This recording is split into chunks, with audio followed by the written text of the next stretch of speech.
채무불이행자 명부 등재 기간은 등재가 된 다음 해부터 10년간입니다. 악성 채무자가 채무불이행자가 등재돼서 신용불량자가 되게 되면 신용을 회복하기 위해서 합의하자고 뒤늦게 연락이 올 수도 있습니다. 이때 합의하시면서 내 피 같은 돈을 모두 받게 되실 수도 있어요.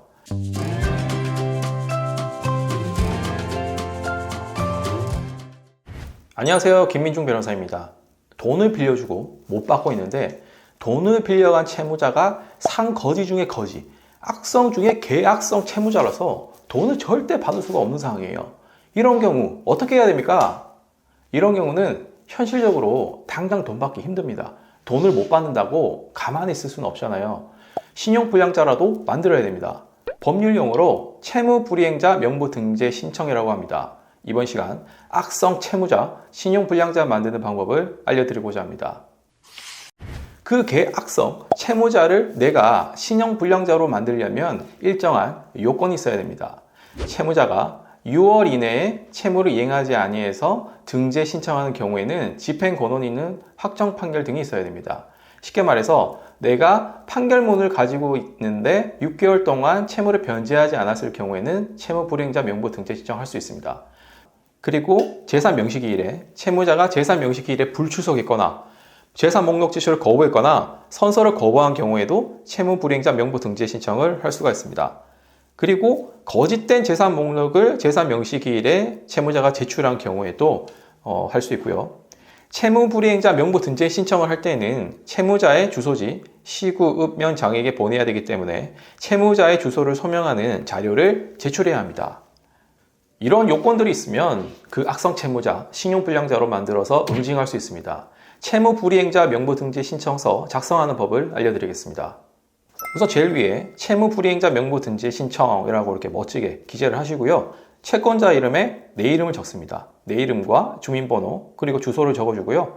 채무자 부분에 나악성 이렇게 채무자 이름을 적어주고 주민번호, 전화번호 이렇게 주소를 기재를 해주시면 됩니다.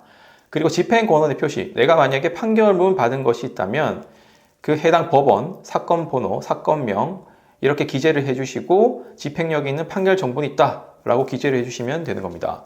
그리고 불이행 금전 채무액을 기재해 주시면 돼요. 내가 지금까지 못 받고 있는 그 채권 금액을 기재를 해주시면 됩니다.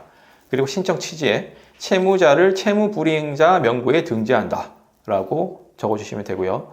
신청 이후에도 채권자는 채무자에게 집행권한을 가지고 있고 이 판결은 2023년 1월 23일에 확정되었는데 그 이후에 6개월이 지나도록 채무를 갚지 않고 있습니다. 이놈 꼭 신용불량자로 만들어주세요. 이렇게 기재를 해서 제출하시면 돼요. 이렇게 작성을 해주시면 됩니다. 이렇게 작성을 하셔서 법원에 접수하고 나면 2개월에서 3개월이 지나면 인용 결정이 나게 됩니다. 결정문이 어떻게 나오냐면 이렇게 나오게 됩니다. 저희가 실제 받았던 결정문입니다. 채무불이행자 명부 등재가 결정되면 법원은 명부를 작성하고 해당 명부를 법원에 비치합니다. 그리고 채무불이행자 명부 부본을 채무자 주소지의 시장, 구청장에게 보내게 됩니다.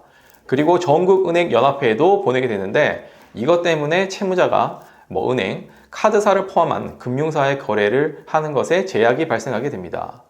채무불이행자 명부 등재 기간은 등재가 된 다음 해부터 10년간입니다. 악성 채무자가 채무불이행자가 등재돼서 신용불량자가 되게 되면 신용을 회복하기 위해서 합의하자고 뒤늦게 연락이 올 수도 있습니다. 이때 합의하시면서 내 피 같은 돈을 모두 받게 되실 수도 있어요. 이렇게 이번 시간 악성 채무자, 내 손으로 신용불량자 만드는 방법에 대해서 살펴봤는데요. 다음 시간에는 악성 채무자 형사 고소하는 방법에 대해서도 살펴보겠습니다. 끝까지 시청해 주셔서 감사합니다.